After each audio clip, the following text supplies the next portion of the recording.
सत्संग शुरू करते हैं, क्योंकि फिर बहुत लंबा ना हो। आज महाशिवरात्रि का पर्व है, सब लोग साधना पूजा में अपने लगेंगे।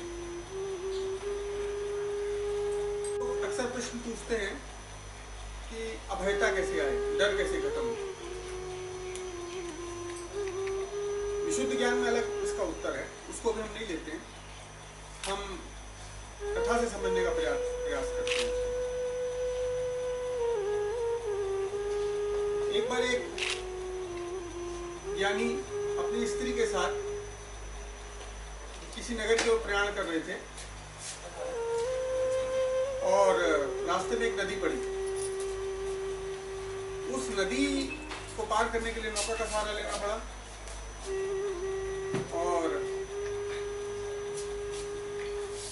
जब नौका सरिता के मध्य में थी तो एकदम से आंधी तूफान आ गया। अब ऐसा लगा कि प्राण किसी के नहीं बचेंगे। सब घबरा गए, जो मल्ला था वो भी घबरा गया, जो लोग बैठे हुए थे वो भी घबरा गए। ज्ञानी अपना निश्चिंत बैठे हुए। तो उनकी स्त्री ने उनसे कहा कि आप ऐसे क्यों बैठे हुए हो। तो ज्ञानी ने कहा मैं क्या कर सकता हूं। तो बोले कुछ नहीं कर सकते तो भगवान का नाम ही ले लो। तो ज्ञानी मुस्कुरा दिए। फिर ज्ञानी ने अपने पास एक थैला था, उससे चाकू निकाला और अपनी स्त्री के कंठ पे रख दिया और पूछा बताओ कैसा लग रहा है। स्त्री ने मुस्कुराते हुए जवाब दिया कि चाकू तो बहुत तेज धार का है, बड़ा खतरनाक है, पर मुझे भय नहीं। ज्ञानी ने पूछा क्यों नहीं। क्योंकि ये आपके हाथ में और आप मुझे बहुत प्रेम करते हो। अब ज्ञानी ने चाकू वापस रख दिया। मैसेज देखिएगा, संदेश देखिएगा। ज्ञानी ने चाकू वापस अपने थैले में डाल दिया और फिर मुस्कुरा के बोले जैसे तुमने बोला, ये आंधी तूफान की तलवार, ये नदी, ये जीवन, सब कुछ मेरे परमात्मा के हाथ में है और वो मुझे बहुत प्रेम करता है, इसलिए मुझे भय नहीं। तो अभयता कैसे आए, हम क्यों डरते हैं। मृत्यु का डर, व्याधियों का डर, जो अर्जित किया वो चला न जाए और जो सोच रहे हैं वो मिल जाए। ये सब हमारे जीवन में बड़े बड़े भय हैं। पर जैसे जैसे आप ईश्वर पर आश्रित होने लगोगे, कर्तव्य से विमुख नहीं होना है। कर्तव्य करना है, पुरुषार्थ तो करना है, पर साथ ही साथ पुरुषार्थ करते हुए जो भय वाला जो तत्व है उसको विसर्जित करना। ये आश्रित होने लगेंगे तब ये होगा। ये आश्रय ऐसा नहीं है कि आपको निकम्मा कर देगा या आलसी बना देगा। ये दूसरे तरीके का आश्रय है। ये आपको और ज्यादा उन्नत करेगा और ज्यादा आपको एफिशिएंट करेगा। आगे एक और कथा लेते हैं। जो शिवरात्रि का अवसर है, तो शिवरात्रि पे कल ऐसे ही मैं सत्संग कर रहा था रात्रि को, तो मेरे मन में ऐसा विचार आया कि शिवरात्रि में हम कृष्ण तत्व और शिव तत्व की का कुछ एकात्मकता दिखाएं। क्योंकि किसी ने प्रश्न किया था, किसी बच्चे ने प्रश्न किया था कि सबसे शक्तिशाली देवता कौन है। तो मैंने कहा जो सगुण साधक है उसको तो प्रवृत्ति शुरू में दी जाती है इस तरीके के लिए कि ये सबसे शक्तिशाली है। क्यों दी जाती है। उसकी श्रद्धा, उसका प्रेम उस ईश्वर से बढ़े। माई डैडी स्ट्रॉन्गेस्ट वाली फीलिंग जैसे जैसे बढ़ जाता है, वो तत्व में ऊपर हो जाता है, तो वो स्वतः अपने आप को जानने लगता है कि जो ईश्वर वो अद्वैत है, उसमें तुलना नहीं हो सकती। एक छोटा सा प्रसंग लेते हैं।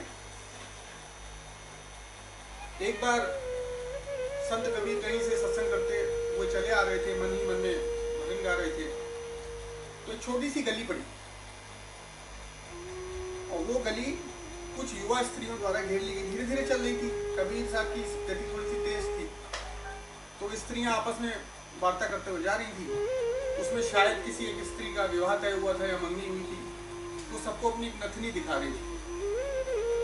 वो नथनी विशेष थी, सब लोग उसको हाथ में लेके देख रहे थे और वो नथनी बहुमूल्य थी, तो सबका आकर्षण का केंद्र थी। तो स्त्री बता रही थी कि ससुराल वालों ने भेजा है, बहुत महंगा है, बहुमूल्य है, विशेष रूप से बनवाया गया है, विशेष दुकान से लिया गया है। इस तरीके के विवरण वो उनको दे रही थी। कबीर साहब क्योंकि उन्होंने अपनी गति कम कर ली, थोड़ी देर पीछे चलते रहे तो सुनते रहे सब। फिर उन्होंने अपनी गति बढ़ाई और आगे निकलते हुए बोले,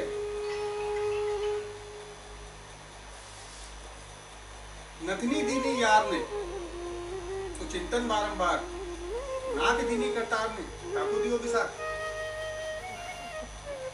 नथनी के पीछे इतना समय दे रहे हो, जिस ईश्वर ने तुमको ये मानुष जीवन दिया, एक अवसर दिया अपने को इम्प्रूव करने का, एक अवसर दिया कृपा प्राप्त करने का, ऐसी अमूल्य देह दी, डिग्री ऑफ फ्रीडम दी, कर्म करने की स्वतंत्रता दी, उसको आप विसार दिया और भौतिकता इकट्ठी करने में लग गए।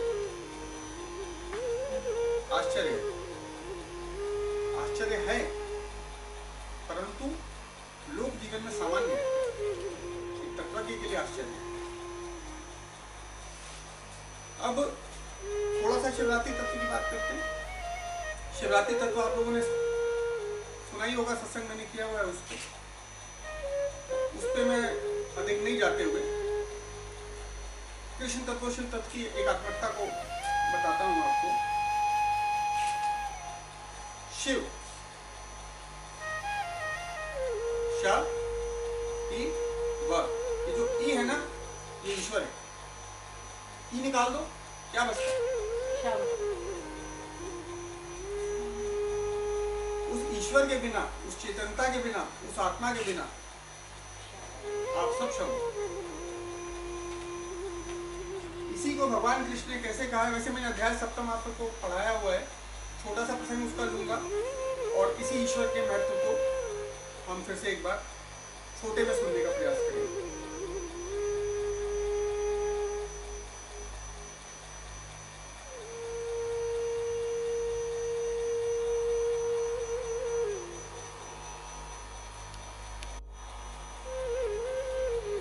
शुरुआत के 8-10 श्लोक ले लेते हैं, क्योंकि ये अध्याय आप लोगों ने पढ़ा हुआ है। श्री भगवान वाच, मया सक्त मना पार्थ योगम युजन मदाश्रयः असंशयम समग्रम माम यथा ज्ञास्यसि तच्छृणु। भगवान बोलते हैं, हे अर्जुन, तुम किस तरह, किस प्रकार से मेरी भावना से परिपूर्ण होकर, मुझ में आसक्त होकर मुझको जान सकते हो, तुम्हारे सारे संदेह समाप्त हो सकते हैं, ऐसा सुनो। ये जो सप्तम अध्याय है, मोटे तौर पर भगवत ज्ञान है। भगवत अर्थात भक्ति, भगवान की भक्ति और ज्ञान दोनों का समन्वय है इसमें। इसको बहुत लोगों ने ज्ञान विज्ञान योग भी बोला है। आगे भगवान बोलते हैं, ज्ञानम तेहम सविज्ञानम इदम वक्ष्यामि शेषतः यद् ज्ञात्वा नेह भूयो अन्य ज्ञातम वशिष्यते। अब भगवान आगे बोलते हैं कि मैं तेरे लिए इस विज्ञान सहित, इसको थोड़ा सा अंदर उतारने की जरूरत है, मैं इसलिए इसको रिपीट भी कर रहा हूँ कि भगवान बोलना क्या चाहते हैं। मैं तेरे लिए इस विज्ञान सहित तत्व ज्ञान को संपूर्णता से कहूंगा। लोक ज्ञान, विज्ञान और तत्व ज्ञान में क्या अंतर है? लोक ज्ञान और विज्ञान, ये लोक ज्ञान और विज्ञान मूलतः जगत से संबंधित ज्ञान है, और तत्व ज्ञान में जगत ज्ञान तो है ही, जगत के पीछे छिपी शक्ति का ज्ञान है, आत्मा का ज्ञान है, परमात्मा का ज्ञान है। तो भगवान यहाँ मात्र लोक ज्ञान नहीं दे रहे हैं, भगवान कह रहे हैं तत्व ज्ञान को मैं संपूर्णता से कहूंगा, जिसको जानकर संसार में फिर और कुछ भी जानने योग्य शेष नहीं रहता। यदि आप इसको जीवन में उतार पाएंगे तो कोई भी ऐसी चीज नहीं है, क्योंकि ब्रह्म के तो ब्रह्माय भवति, तो ब्रह्म को जानता है वो ब्रह्म ही हो जाता है, अगर आप इसको उतार पाए। मनुष्याणाम सहस्रेषु कश्चित् यतत सिद्धये यततामपि सिद्धानाम कश्चिनाम वेति तत्वतः। आगे भगवान ये बोलते हैं कि सहस्रों मनुष्यों में से, हजारों मनुष्यों में से कोई एक मनुष्य मेरी प्राप्ति के लिए यत्न करता है। तो आप ये सोचिए, आप अपने आप को साधक कहते हैं, आप अपने आप को भक्त कह रहे हैं, पर ईश्वर के उस शब्दों को ध्यान से सुनिए। मेरी प्राप्ति के लिए कौन कर रहा है? अगर ईश्वर कह रहे हैं हजारों में से कोई एक, हजारों में से कोई एक ही होगा। ईश्वर के वचन गलत नहीं हो सकते, तो क्या उन हजारों में से हम एक हैं? ये सोचना पड़ेगा। हजारों मनुष्यों में से कोई एक मेरी प्राप्ति के लिए यत्न करता है। हम क्यों पूजा पाठ करते हैं? वस्तुतः कहीं ना कहीं कोई और उद्देश्य, यहाँ मूल उद्देश्य शायद ये नहीं है। ईश्वर ने मना नहीं किया सकाम भक्ति के लिए, लेकिन ईश्वर ने कहा कि मूल उद्देश्य ईश्वर होना चाहिए, तभी आप आगे बढ़ोगे और धीरे धीरे सकाम भक्ति से निष्काम भक्ति की ओर आगे आओगे। अन्यथा जीवन बीत जाता है। रावण, हिरण्यकश्यप, इन सबका जीवन सहस्रों वर्ष बीत गए, क्योंकि इन्होंने मूल उद्देश्य ईश्वर नहीं रखा, कृपा नहीं प्राप्त। और ध्रुव का 3.5 साल मैं अक्सर सत्संग में बोलता हूँ, वो कृपा दे गया, क्योंकि निष्काम था, सकाम से निष्काम हुआ। परंतु जब ध्रुव को ध्रुव पद मिलने लगा तो ईश्वर ने कहा, तुमने जो साधना की थी मेरी, क्यों की थी? उत्तान बात की गोद में बैठने के लिए। पिता ने पुत्र को हटा दिया था, क्योंकि 2 रानियां थी, सुरुचि और सुनीति। जो दूसरी रानी का पुत्र था, वो रानी शायद राजा को अधिक प्रिय थी। तो जब ध्रुव उनकी गोद में बैठे हुए थे तो उसने उसको उतार दिया और अपने पुत्र को बिठा दिया। तो ध्रुव रोते हुए माता के पास गए, तो माता ने कहा, तुम इसकी क्यों चिंता करते हो? ये तो बहुत राजा की गद्दी है, ये तो राजा का पद है, तुम तो ईश्वर की गोद में बैठना। तो आरंभिक जो उन्होंने साधना की, ओम नमो भगवते वासुदेवाय नमः, इस मंत्र से जो उन्होंने साधना की आरंभ में, वो सकाम थी, क्योंकि सिंहासन पर बैठना था। तो जब उनको ध्रुव पद मिलने लगा तो ईश्वर ने कहा, पहले राजभोग करो, तुम्हारी ये कामना शेष, ध्रुव पद तुम्हारे लिए सुरक्षित है, पर पहले राजा बनो। तो जो निष्काम साधक है, उसकी कामनाएं भी ईश्वर पूरी कर देता है। और यही विरोधाभास है रावण के साथ। जो सत्संग सुनते हैं रेगुलर, उनको पता है, भगवान से जब रावण पूछते हैं, राम सुखी भव में हम, मैं कब सुखी रहूंगा, भगवान से मुस्कुरा देते हैं, बोलते तुमने सुख और शांति मांगी कहाँ? एग्रीमेंट नहीं है, हमारा एग्रीमेंट नहीं है सुख और शांति का। हमारा एग्रीमेंट क्या है? पुष्पक विमान का। हमारा एग्रीमेंट क्या है? सृष्टि के सारे धन का। हमारा एग्रीमेंट क्या है? सोने की लंका का। और चौथा एग्रीमेंट क्या है? कि आपको पहरेदार बनाओ। हमने एग्रीमेंट किया नहीं, तुम्हारे सारे पुण्य क्षय हो गए चीजें वस्तुएं प्राप्त करने में। तो सुख और शांति का एग्रीमेंट था ही नहीं, तो बात खत्म।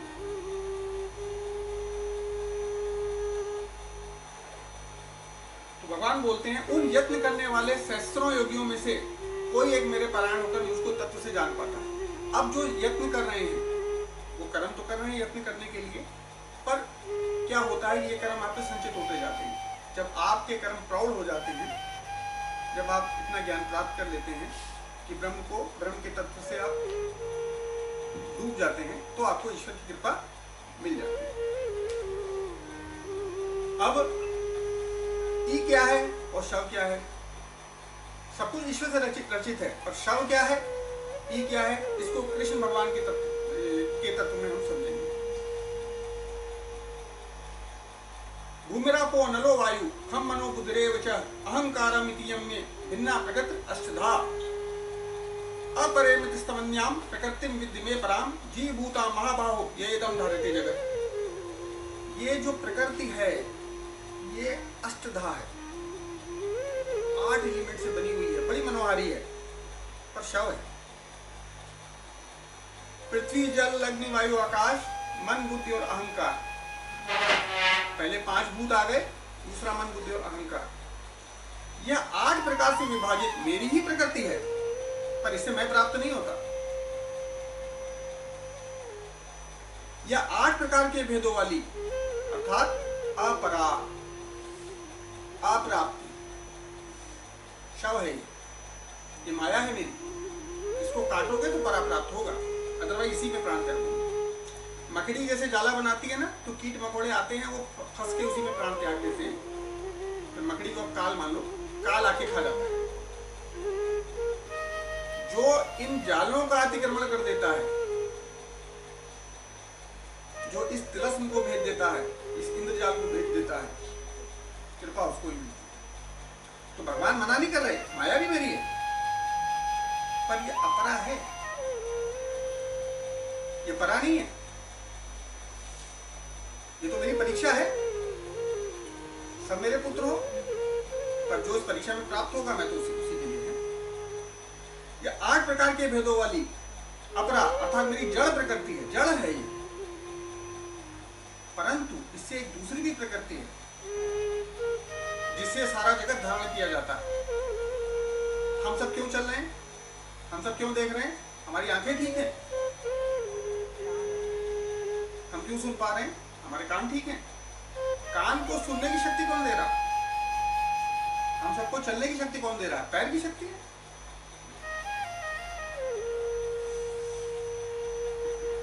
इससे दूसरी को, जिससे संपूर्ण जगत धारण किया जाता है, मेरी जीव रूपा परा अर्थात चेतन प्रकृति को जान। एतद्योनीनि भूतानि सर्वाणि इत्युक्ते धारय अहं कृतस्य जगतः प्रभव प्रलयस्तथा। हे अर्जुन, तू ऐसा समझ कि संपूर्ण भूत, भूत कैसे बनता है? समीकरण हो गया परा प्लस अपरा।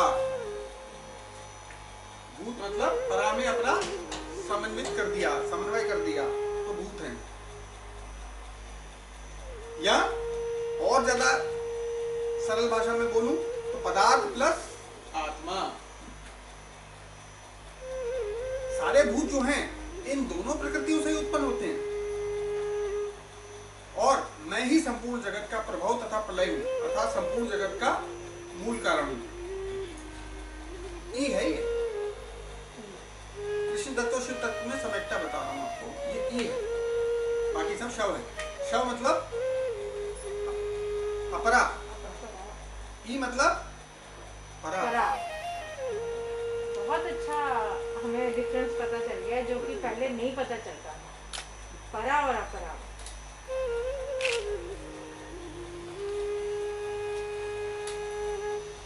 मता परतरम नान्यत् किंचिदस्ति धनंजय मैं सर्वमिदं प्रोक्तम सूत्रे मणिगणा एव। हे धनंजय, मुझसे भिन्न और कोई परम कारण नहीं है कि सारा जगत सूत्र में सूत्र के मणियों के सदृश मुझ में गुथा हुआ।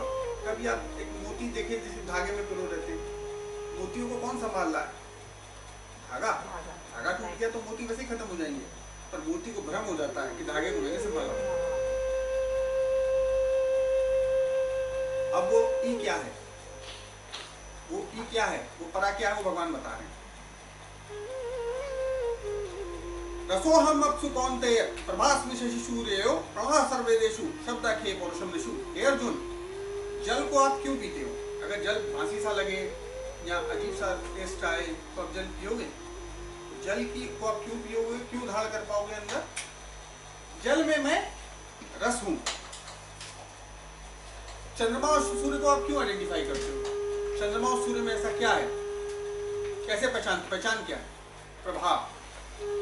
अगर सूर्य प्रभा ना दे तो आपके लिए कोई अस्तित्व नहीं है सूर्य का। चंद्रमा अगर आपको प्रभा ना दे तो उसका कोई अस्तित्व नहीं है। तो ये ई है सबका ई क्या है ये समझिए।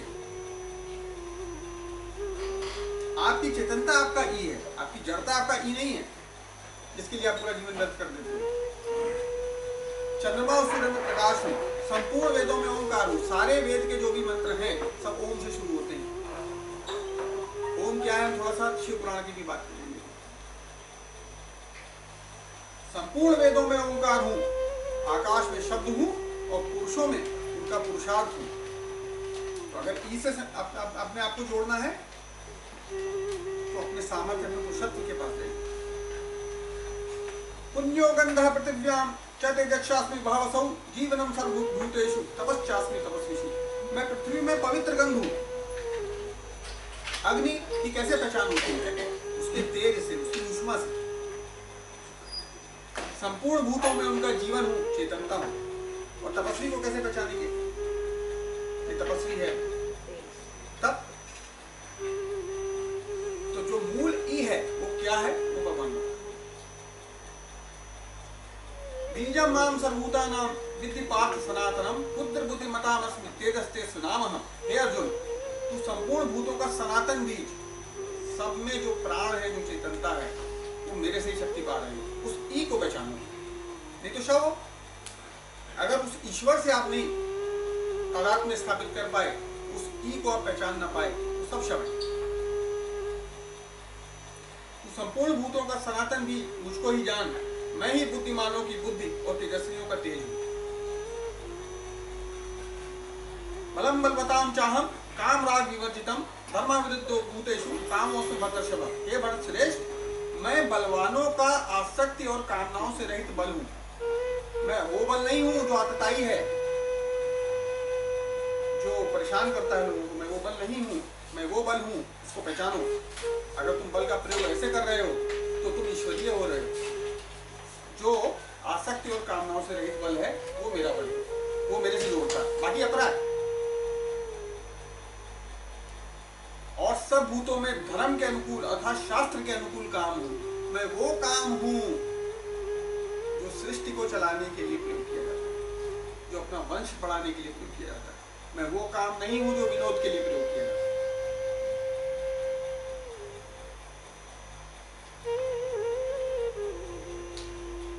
सबको स्पष्ट हो रहा है? ये चाहे सात्विका भावा रास शास्त्रम शास्त्रीय मत एवेति तान विधि न त्वम तेषु ते मयि। आगे भगवान बोलते हैं कि जो सत्वगुण से उत्पन्न होने वाले भाव हैं और जो रजोगुण से उत्पन्न होने वाले भाव हैं तथा तमोगुण से उत्पन्न होने वाले भाव हैं, उन सबको ये जान तू कि मुझसे ही होने वाले हैं, परंतु वस्तुतः वे मुझ में और मैं उनमें स्थित नहीं हूँ। ये क्या बात हुई? त्रिगुणातीत भगवान, ये वो बात हुई। एक राजा है, उस राजा ने कुछ नियम बनाए। कहा कि अगर अच्छा काम करोगे तो इनाम देंगे, बुरा काम करोगे तो थोड़े पड़ेंगे। नियम किसने बनाए? राजा ने। पर राजा उस नियम के अधीन नहीं है। राजा अपने को इनाम नहीं देगा और अपने को दंड भी नहीं देगा। राजा इनसे ऊपर है। क्यों? क्योंकि सत्व रज और तम गुण है। ईश्वर क्या है? निर्गुण है ना।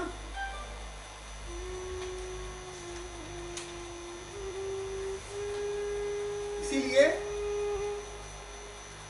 ईश्वर की कृपा पाने के लिए भगवान ने जो उत्तरोत्तर माध्यम बताया कि यदि कोई तम गुण है उसको रजोगुण में परिवर्तित करो, शनै शनै अगर लोग कर्तव्य करते हुए रज को सत्व में परिवर्तित करो।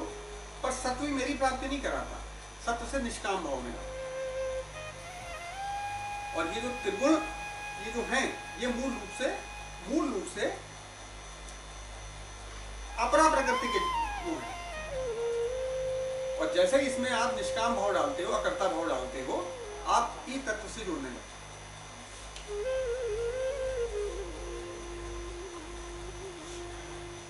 त्रिविगुणमय भावे रे सर्वम इदं जगतः मोहितम ना विजानाति मामेभ्यः परम व्ययम्। ये जो तीनों गुण हैं, सात्विक, राजस और तामस, इससे सारा समुदाय मोहित तो होता है और इसके द्वारा मोहित होने के कारण मुझे अविनाशी को नहीं जानता। ये मेरी परीक्षा है भाई। डिग्री ऑफ फ्रीडम मैंने दे रखी है, कर्म करने की स्वतंत्रता है आपके पास। उसको आप क्या इस जाल को काटने के लिए प्रयोग करते हो? ये आपकी बुद्धि है, आपका ज्ञान है, आपका विवेक है। फंसना है तो फंसो और फंसाएगा नहीं। दैवी हमेशा गुणमयी मम माया दुरत्यया मामे वे प्रतंते माया वेतम तरंतिते। क्योंकि यह अलौकिक अर्थात अति अद्भुत त्रिगुणमयी मेरी माया बड़ी दुस्तर है, बहुत दुस्तर है ये।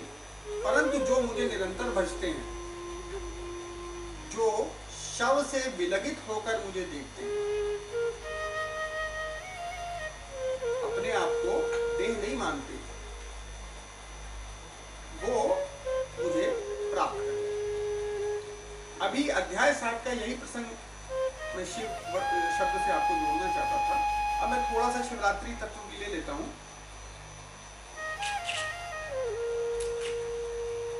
कल जैसे मैं कहानी लिख रहा था किसी के पूछने पर कि जब शिव सती विवाह हो रहा था तो भगवान शिव से पूछते हैं, पुरोहित आपका गोत्र क्या है, आपके पिता का नाम क्या है? तो भगवान शिव बोलते हैं ब्रह्मा जी। अच्छा, तो आपके दादा का नाम क्या है? तो नारायण के नाभि कमल से ब्रह्मा जी पैदा हुए थे। तो शिव बोलते हैं नारायण।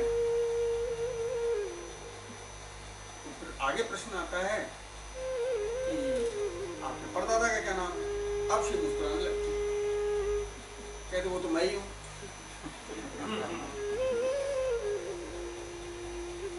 और हालांकि इसके आगे का उत्तर भी आपको दे देता हूँ।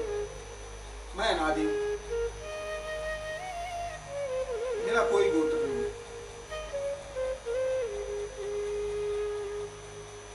अतः मेरे गोत्र के बारे में आगे प्रश्न उठते हैं।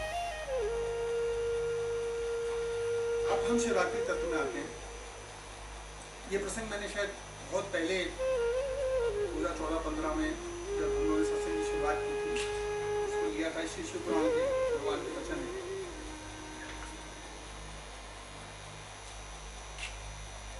कि परमेश्वर के कार्य क्या है। जब ब्रह्मा जी और विष्णु जी आपस में कुछ विवाद से ग्रस्त थे तो शिवलिंग उत्पन्न हुआ। बहुत लोग इसको शिवरात्रि की परिभाषा देते हैं। और वो शिवलिंग जो है वो बहुत लंबा था, मतलब ना उसका एक छोर पता चलता था ना दूसरा छोर पता चलता था। तो मैं इस कथा को मध्य से लेता हूँ, आरंभ से नहीं लेता। तो उसमें भगवान सदाशिव जो निर्गुण निराकार परम ब्रह्म है उसको सदाशिव की संज्ञा दी गई।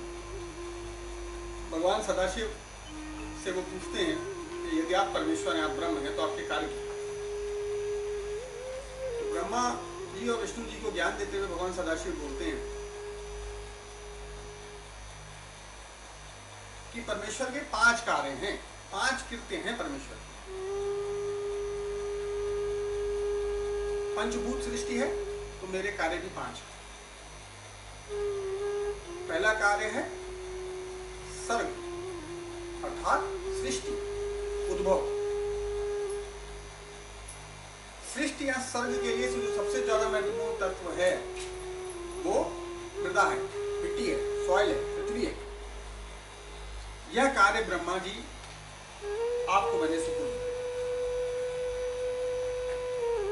मेरा जो दूसरा कार्य है वो पालन है। वो सृष्टि को स्थिति में रखने के लिए पानी बहुत इंपॉर्टेंट है। यह काम नारायण, क्योंकि नीर से नारायण वर्ड शब्द बना है, यह कार्य भगवान विष्णु को दे दिया गया। अब तीसरा कार्य है संहार। 2 तत्व हो गए, तीसरा कार्य संहार। संहार होगा अग्नि में। यह कार्य रुद्र को भगवान ने दिया। चौथा कार्य तिरोभाव, अर्थात प्राणों का एक देह से दूसरी देह में उत्क्रमण। वो किसमें होगा? वायु में। आप देखिए कि जैसे प्राण आपके निकलते हैं वायु में संचरित होते हैं, और वायु में ही तो या प्रेत बन के रहेगा या आत्मा बन के रहेगा या अपने कर्म भोग जाएगा, फिर वायु के ही माध्यम से ये जो है दूसरी देह में प्रवेश करते हैं कर्मानुसार। तो ये संचरण कैसे होता है? वायु में। यह कार्य महेश को दे दिया गया। श्री शिव पुराण में रुद्र महेश ये भगवान सदाशिव के करता है, कार्य करने वाला। परंतु जो 5वां कार्य है भगवान बोलते हैं ये कार्य मैंने किसी को नहीं दिया, ये अनुग्रह है। अनुग्रह कहाँ होगा? आकाश से परे, मेरे लोक में। 5वां एलिमेंट आ गया, ये मेरे पास है। अगर आप इस शिव तत्व को, सदाशिव तत्व को, जिन्होंने गीता थोड़ी बहुत भी पढ़ी है, उसमें कृष्ण ने बोला है कि लोग भिन्न भिन्न देवताओं की पूजा करते हैं, मैं उनकी श्रद्धा उसी में स्थित करता हूँ, परंतु अनुग्रह तो मेरे पास है। तो ये कृष्ण तत्व शिव तत्व की सम्यकता है। गीता को पढ़ने वाला कृष्ण को विजुलाइज कर रहा है, शिव पुराण को पढ़ने वाला शिव को विजुलाइज कर रहा है, और वो अद्वैत है। एको अहम द्वितीयो नास्ति, अभेद, तो एक तत्व। तो ये प्रसंग मैंने इसलिए लिया कि बहुत साधना में जो थोड़े बहुत आगे बढ़े हैं या सगुण साधक हैं उनको वस्तुतः पता चले, एक स्वरूप की पूजा करते रहें, पर द्वेष ना, भेद ना।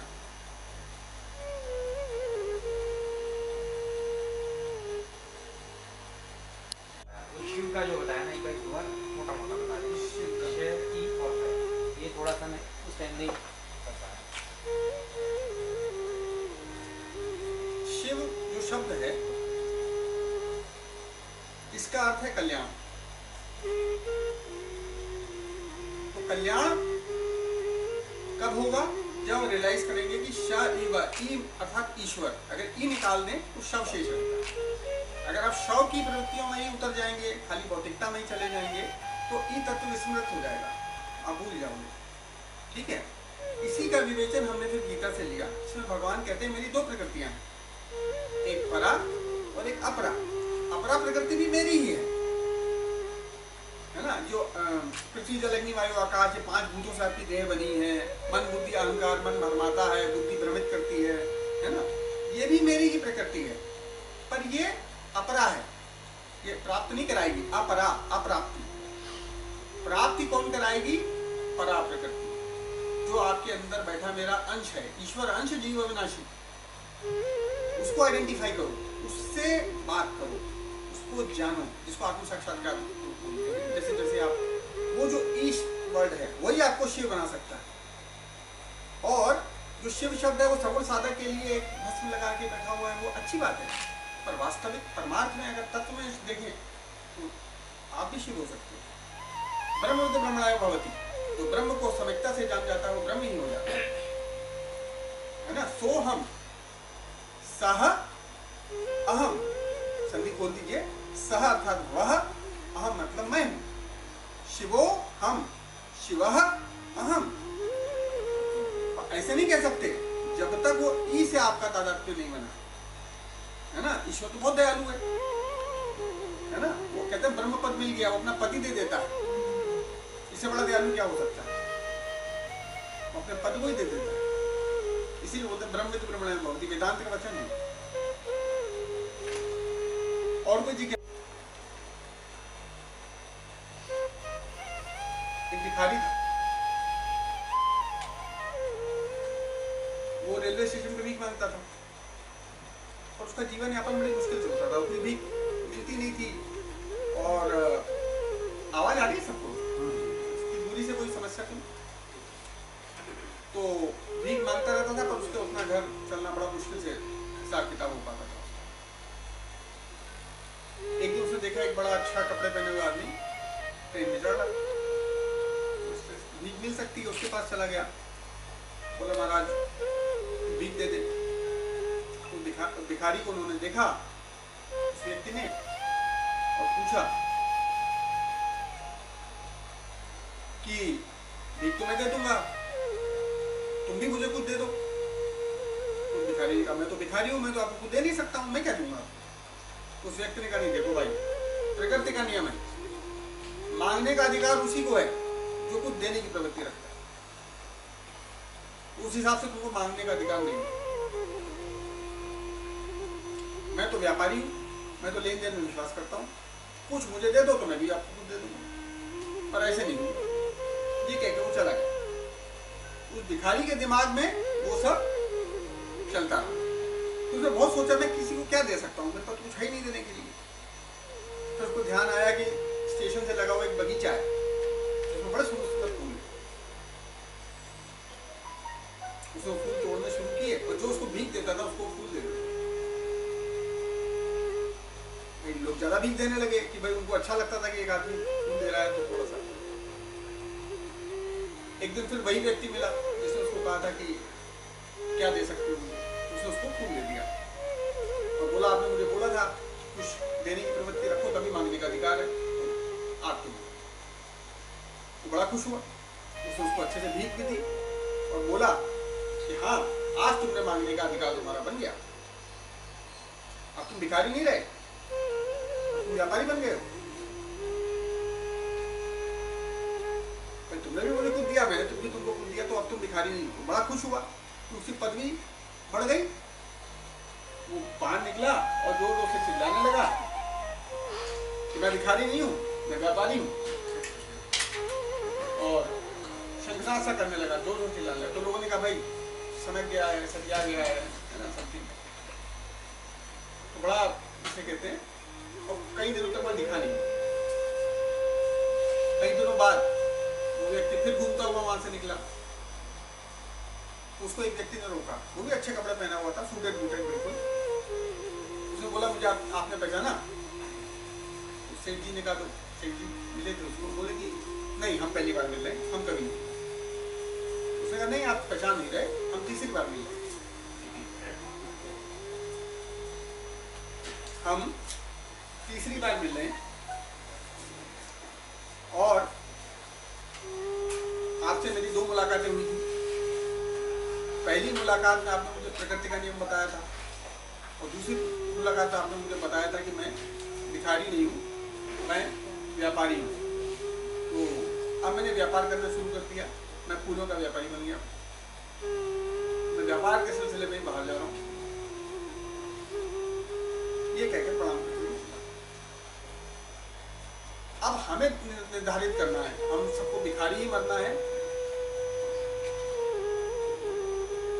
जब तक भिखारी वो नियम का पता नहीं था तब तक वो भिखारी ही रहा, और जैसे ही उसने अपने आप को व्यापारी मान लिया, वो व्यापार की ओर अग्रसर हो गया।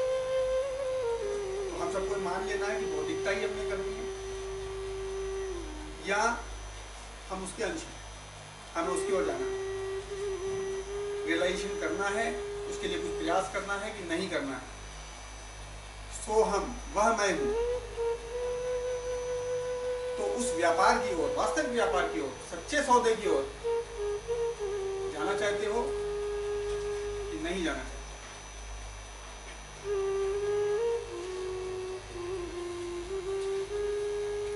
ओम जाप तो नहीं करना, 2 मिनट करना है तो आप अपनी अपनी इसमें आ जाइए, सबको पता है। और ज्ञान मुद्रा पकड़ लीजिए।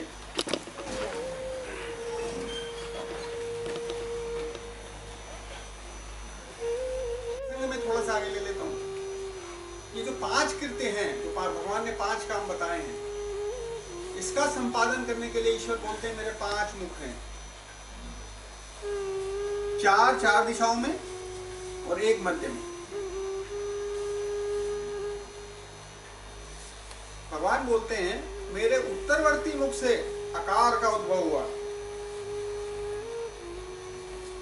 मेरे पश्चिमवर्ती मुख से उकार का उद्भव हुआ और मेरे दक्षिणवर्ती मुख से मकार का उद्भव हुआ,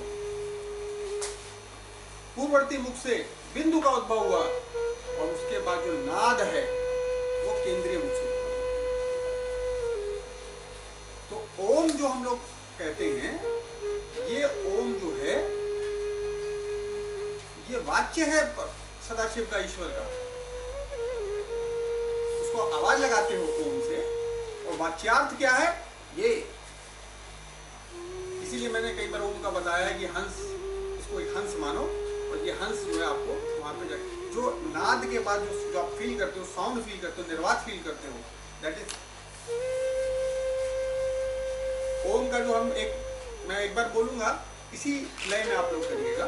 हम लोग आ उमा नहीं करेंगे, ओ मा करेंगे। मैंने दोनों विधियों से कराया है। सबसे पहले नासा छिद्रों से पूरी वायु प्रज्ञा चक्र तक लेके आइए, है ना। उसके बाद ओ जितना कर सकते हैं, उसके बाद ठहरना है साउंड खत्म होने के बाद, ठीक है। आरोह और अवरोह इकट्ठा हो गया, फ्लाइट शुरू हुई साधना की, उसके बाद लैंड किया। लैंड करने के बाद जब लक्ष्य पे पहुंच गए, निर्वात आ गया, साउंड खत्म हो गया, बी देयर, स्टे देयर।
यहाँ सारे विचारों से शून्य होने का प्रयास करिए और ये मानिए इस ओम नाम के यान ने आपको ब्रह्म के पास छोड़ दिया है। अब आप ब्रह्म को देख रहे हैं। Feel the silence, feel the Shiva.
अंतिम बार, पांचवी बार है।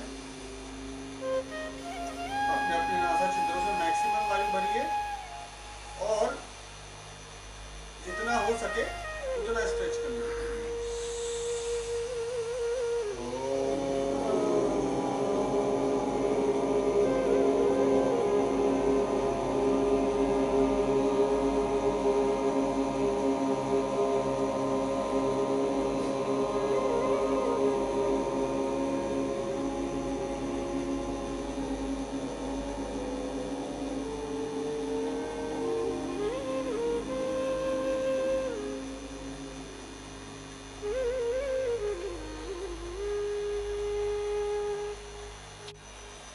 ज्ञानी थे और बहुत लोग अपनी समस्याएं लेके उनके पास आते थे।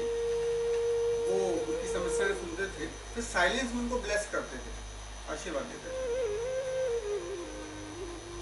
उनके शिष्य ज्यादातर उनका व्यवहार यही होता था। वो एक बार वो किसी कस्बे में गए, वहां कस्बे का प्रमुख कह लीजिए, राजा कह लीजिए, वो आया अपने लोगों के साथ और ऋषि को बताने लगा कि मैंने इसका जीवन बना दिया, इसका मैंने भविष्य सुधार दिया, और सब उसकी बड़ी तारीफ कर रहे थे। काफी देर मतलब इसलिए सुनते रहे, फिर अचानक हंस पड़े। तो जब हंसने लगे तो उस राजा को बड़ा क्रोध आया। वो अपने पूरे लोगों को लेकर वहां से चला गया। फिर वो चलते फिरते किसी और शहर में गए, वहां पर भी ब्लेस करते रहे, लोगों का ख्याल करते रहे। फिर अचानक एक प्रसिद्ध वैद्य आया, उसके साथ कई लोग साथ में थे और वो भी मैंने इसका जीवन बचा दिया, इसको मैंने मृत्यु के मुंह से ले आया, है ना, इस तरीके से बातें करने लगा। थोड़ी देर सुनते रहे, फिर हंस पड़े। वो वैद्य भी नाराज हो गया, वो भी अपने जितने भी सभागार थे सबके साथ चला। फिर वो चलते फिरते ऋषि थे, वो तो घूमते रहते थे, भ्रमण करते रहते थे। सामान्य व्यवहार नहीं था उनका ये।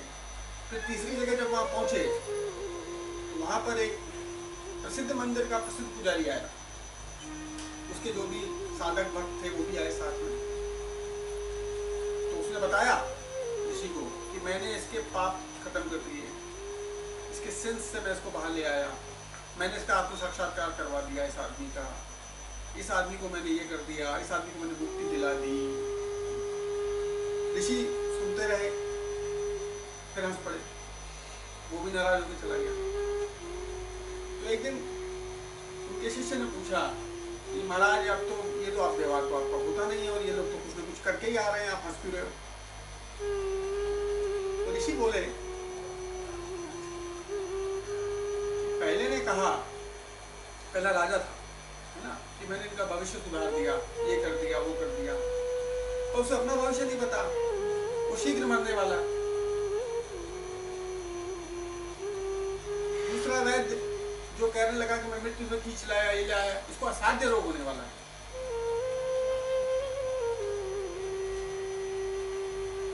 और जो तीसरा पुजारी जो कह रहा था मैंने पापों को गला दिया, मैंने आत्म साक्षात्कार करवा दिया, मैंने ये कर दिया,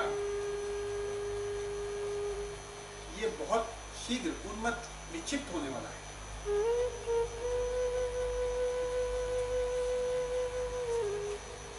जो भी चीज अपने अभिमान के पोषण में लगती है, अपने को उठाने में लगती है, वो तुम्हारे लिए एक स्तर के आगे विनाशकारी है। उसको क्या करना चाहिए था? इन लोगों का स्तर उठाना चाहिए था, अपने को उठाने के बजाय, और इन लोगों को ईश्वर की साधना से जोड़ना चाहिए था। लक्ष्य ईश्वर होना चाहिए। इनका अभिमान इतना बढ़ गया है, ये सोचते हैं कि भविष्य, पहला वाला भविष्य, दूसरा देह, और तीसरा कर्मफल, ये प्रदाता वो है। इसीलिए मैं इन पर हंसा। अतः व्यक्ति को साधक को यह सदा स्मरण रहना चाहिए कि उसको भी ईश्वर की ओर जाना है, और यथासंभव प्रयास करना है कि अन्यों को भी इसी ओर जाने के लिए प्रेरित कर सके। ओम नमः शिवाय। ओम नमः शिवाय। आनंद आ गया, बहुत आनंद आया। मैंने आज आपका पहली बार सत्संग सुना है, और मैं नहीं जानती कि वो ईश्वर ही लेके आया है। मेरी इच्छा रात से, जब से इन्होंने मैसेज डाला है, तब से हो रही है। मैं तो बल्कि अब और इस बच्चे को मैंने सोचा, ये जो मेरे साथ आया है, ये हमारे ऑफिस में ही है, आपको पता होता है, स्पीकर ऑफिस में है अमित मुझे यहाँ से ना जीआरजी से कई बार घर में लेके जाता था, और मेरी इच्छा थी, हे भगवान, मैं जीआरजी में जानती नहीं किसी को, मैं अमित को पूछती हूँ। मैंने अमित से पूछा, और इसने कहा आप मेरी गाड़ी में चलो। मैंने कहा हे भगवान, और चाहती थी आपसे पहले पहुँचूँ, आप कहीं पहले ना पहुँच जाए और मैं बाद में पहुँचूँ, वो बहुत बुरा लगेगा। ये बच्चा मेरे को लेके आया, मैं कहती हूँ ईश्वर की कृपा नहीं है तो और क्या है। वैसे मैं निजी रूप से सोच रहा था, क्योंकि एकदम से रात को इनका आया, मैं सोच रहा था कि फिर मुझे ऐसे मैं इनको बता रहा था कि मेरे को ऐसे घटना याद आई, शायद मैंने, और महर्षि इनका प्रोडक्ट है, ठीक है ना। तो पहले जब वो भगवान राम ने उनको बोला कि आप अपनी दक्षिणा तो लेते जाइए महाराज, तो पहला आया असुर, अरे वनवासी तू मुझे दे ही क्या सकता है, तेरे पास एक स्त्री थी वो तो मैंने रख ली। फिर अचानक ब्राह्मण जागा, थोड़ी देर बाद धीरे से मुड़ा और बोला, हो सके तो गोलोक दे देना, अपने चरण दे देना।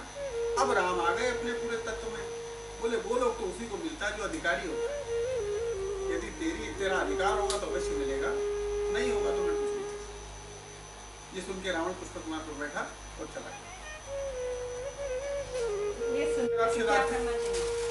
देखिए मेरे हिसाब से, मेरे जैसे आदमी के लिए, मैं बहुत कर्म कांड नहीं कर पाऊंगा,